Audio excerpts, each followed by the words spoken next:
Muy buenas amigos, soy Pedro Acosta y acá estoy con otro viernes de denuncia. Este es el último programa del año 2024 y vamos a hablarle de la gran mentira de esa frase que se dijo de los humildes por los humildes y para los humildes. Este próximo enero se cumplirán 66 años del arribo al poder de dos matreros manipuladores y mentirosos. Y aquí cabe muy bien la frase, el refrán de tal palo, tal astilla. Y vamos a hablar, hacer un poquito de historia. Ángel María Bautista Castro Argiz, cuando se fue a divorciar de su esposa, su primera esposa, María Luisa Argota Reyes, para no darle un centavo de lo que le correspondía, traspasó todas sus propiedades a su gran amigo Fidel Pino Santos. Y María Luisa y sus hijos no recibieron un centavo. Valga mayor matrero. Y Fidel Castro fue un fiel aprendiz y superó a su profesor. Vamos a recordar dos cosas de su infancia, de su niñez. Estando en casa de una familia, precisamente de Los Pinos, creo que fue, no vale quien quiera un poco saber de lo que estoy hablando, los voy a remitir a este libro. Lo traje porque hay que leerlo y se llama 100 horas con Fidel de Ramonet. Y aquí hay muchas cosas que dicen de dónde salió Fidel y cómo se forjó el carácter de Fidel, de quién heredó muchas cosas. Es interesante leerlo porque la verdad está aquí, sin quererlo la va diciendo y uno la va descubriendo. Al igual que todo el tiempo de los cedros. Yo dije en una ocasión que si Ramonet si hubiera leído todo el tiempo de los cedros con 40 horas le sobraba porque se repiten muchas cosas en aquel libro y en este. Y entonces, bueno, quien quiera profundizar en algunas de estas cosas, ahí tienen los libros y tal vez más adelante hable un poco de ese Fidel de niño, de ese Fidel joven, de ese Fidel del que casi no se habla, de ese Fidel que se ha dicho que ha sido victorioso en todo y realmente no es así. Donde quiera que Fidel Castro Ruz metió su mano, lo destruyó. De eso no quepan duda. Y bueno, vamos a hablar de dos cosas de este Fidel, cómo se fue forjando su carácter de mentiroso y manipulador. Él, cuando estaba en casa de Los Pinos, después de haber pasado por 2 o 3 escuelas, después de haberlo votado de varios lugares, está en una escuela y en esa escuela había un libro para las anotaciones de las asignaturas, la puntuación que cada uno cogía y había que enseñársela a sus padres. Fidel se agenció de otra cartilla y ahí falseaba las notas y era la que enseñaba a sus padres. Y bueno, hubo un evento, creo que era el evento floral, que se premiaban y los padres no, los que estaban cuidando a Fidel, la familia que lo tenía en su casa en Santiago, pensó que Fidel iba a optar por los primeros lugares. Al no ser así, lo llamaron, que cómo es posible con las notas que tú tuviste. Y Fidel tenía 12, 13 años. Dijo, no, el problema es que como yo entré 2 o 3 meses, aunque tuve muy buenas notas, no pude acercarme al resto. Valga la maldad y la mentira, que después la aplicó en Cuba, la aplicó a través de toda su vida.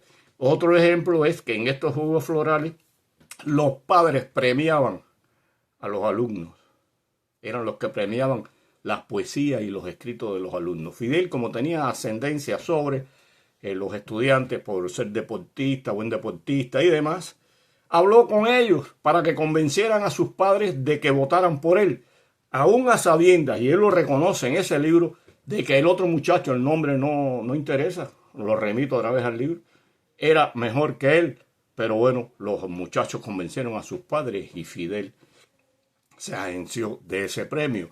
Otro ejemplo de cómo se criaban ellos fue que al ser expulsados de la escuela, el padre a él, a Ramón y a Raúl, él los puso con el jefe de almacén a dar clases de matemáticas y se habían robado un libro de matemáticas que al final tenía la respuesta. Muchos de nosotros sabemos que habían libros que al final, en las últimas páginas, estaban la respuesta. Y bueno, ellos por ahí se fijaban, le daban la respuesta y el hombre le decía a Ángel que los muchachos estaban bien, que estaban muy bien. Bueno, esos son 2, 3 ejemplos de cómo se fue forjando el carácter de Fidel. Vamos a aclarar otra cosa. Se habla de que Fidel era rico. Nada, rico era el viejo. Rico era el señor Ángel. Que vamos a aclarar algo, el odio que Fidel le tiene a los Estados Unidos. Y su padre hizo esa fortuna o comenzó a hacer esa fortuna después de trabajar en la United Fruit.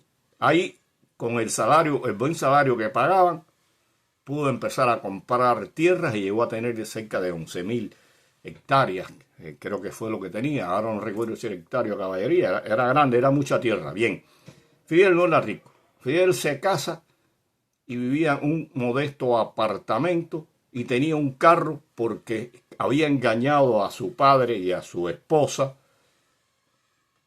diciéndole que después que vinieran de la luna de miel, que la pasó en Estados Unidos, no escogió otro país porque no se fue a Rusia, que ya existía. No. Se fue a Estados Unidos y que cuando regresara iba a continuar estudiando y demás. Eso fue mentira. Nunca Fidel trabajó, creo que celebró si acaso una vista y la perdió. O sea, nunca trabajó y vivía a costa del dinero que le mandaban a su esposa los padres, que la veían pasando hambre y necesidades, y Fidel dedicado a la política y al materialismo. Y bueno, no era rico. Aquí el ejemplo está que a la hora de la muerte, en el testamento de Ángel, que muere en 1956, deja 1/3 de sus propiedades a Lina Rus. El resto a sus hijos. Y voy a hablarles algo acá, porque de los hermanos de Fidel solo se habla de Juanita, de Raúl y de Ramón. Y vamos a hablar un poco aquí para poner en contexto cuál era la posible riqueza de Fidel.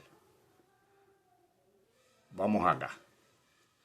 Fidel tenía 2 medios hermanos del primer matrimonio de su padre, Pedro y Lidia. 6 hermanos de Lina, hijos de Lina, que son hermanos, no medio hermanos como Pedro y Lidia. Era Ángela, la mayor, Ramón, Raúl, Juanita, Emma y Agustina. Prácticamente de estas se desconoce. Y tenía un hermano del que nunca se habló, Martín Castro, un medio hermano, que fue hijo de Ángel con una sirvienta de allí de la finca, es la señora Generosa Mendoza. O sea, había una prole que accedía a esa herencia. Tal era la riqueza de Fidel. Y bueno, decirles a los cubanos de la isla que tengan un feliz fin de año y un próspero año nuevo me parece un poco cínico, un poco irónico. Esa revolución de los humildes y con los humildes se convirtió en una revolución de los Castro y para los Castro.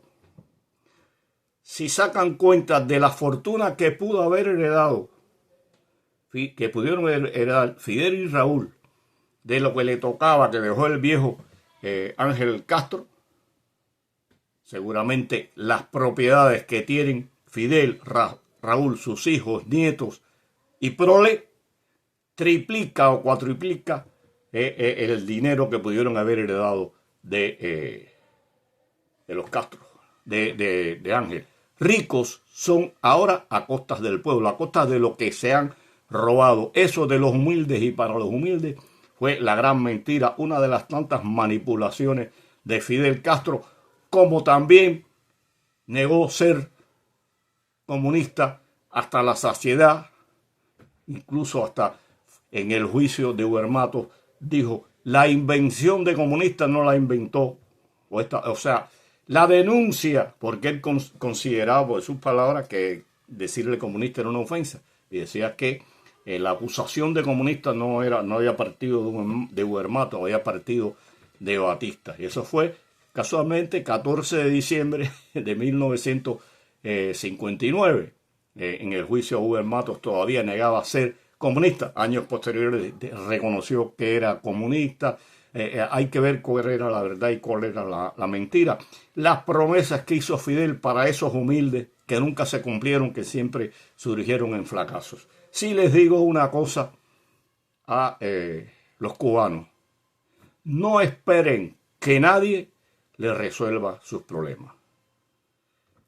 Luchen de la forma que entiendan conveniente para labrarse un futuro que puede ser malo o bueno, pero hay un futuro, hay una esperanza de mejorar cosas que en Cuba no existen, sea usted ingeniero, sea cosmonauta, si no está dentro de la élite bien cercana a la dictadura cubana, va a vivir cada día peor. En Cuba no hay esperanzas.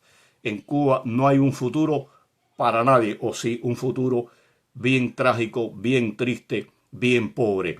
Tenemos nosotros mismos que labrarnos el camino y no permitir que un partido y un grupo de mafiosos piense y decida por nosotros. El futuro nuestro lo decidimos nosotros. El futuro de la patria lo decide el pueblo, no el Partido Comunista, que es lo que han impuesto hasta ahora.